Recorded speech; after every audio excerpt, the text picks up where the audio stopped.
Hello guys, இந்த வீடியோவில் நம்ம என்ன பார்க்க போகிறோம்னா ஆர்கானிக் ஃபார்மிங், அதாவது இயற்கை விவசாயம். முதல்ல ஆர்கானிக் ஃபார்மிங்னா என்னென்னா, கெமிக்கல் ஃபெர்டிலைசர்லாம் இல்லாமல் ஆர்கானிக் ஃபெர்டிலைசர், அதாவது இயற்கை உரங்கள் மூலமாக செடியை வளர்த்து ஈல்டு எடுக்கிறது தான் ஆர்கானிக் ஃபார்மிங்.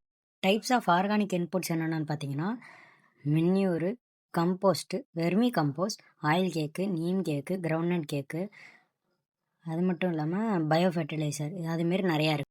இந்த ஆர்கானிக் ஃபார்மிங் பண்ணுறது மூலமாக பயோடைவர்சிட்டி என்கரேஜ் பண்ணலாம், சாயில் எரோஷனை கண்ட்ரோல் பண்ணலாம், அப்புறம் பொல்யூஷனை கண்ட்ரோல் பண்ணலாம், அதுக்கப்புறம் சாயில் ஹெல்த்தை இம்ப்ரூவ் பண்ணலாம். ஆர்கானிக் ஃபார்மிங்கோட பெனிஃபிட்ஸ்ன்னு பார்த்தோன்னா, சஸ்டைனபிள் டெவலப்மெண்ட்டை ப்ரமோட் பண்ணும், ஃபுட்டு ஹெல்த்தியாக இருக்கும், ஃபுட் டேஸ்ட்டை இம்ப்ரூவ் பண்ணும், அப்புறம் ஃபுட் ப்ரொடக்ஷனை அதிகமாகும், சாயிலில் உள்ள மைக்ரோ ஆர்கானிசம் லெவலையும் இன்க்ரீஸ் பண்ணும். இது மூலமாக ஃபுட்டில் இருக்க நியூட்ரியன்ஸ் லெவலும் இன்க்ரீஸ் ஆகும்.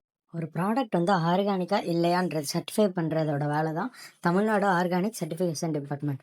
அது மட்டும் இல்லாமல் கவர்மெண்ட் ஆர்கானிக் ஃபார்மிங்க்கு நிறையா ஃபண்ட்ஸும் சப்சிடிஸும் ப்ரொவைட் பண்ணுறாங்க. அவ்வளோதான் கைஸ், இந்த வீடியோ பிடிச்சிருந்தா லைக் பண்ணுங்கள், ஷேர் பண்ணுங்கள், அப்புறம் சப்ஸ்கிரைப் பண்ணுங்கள்.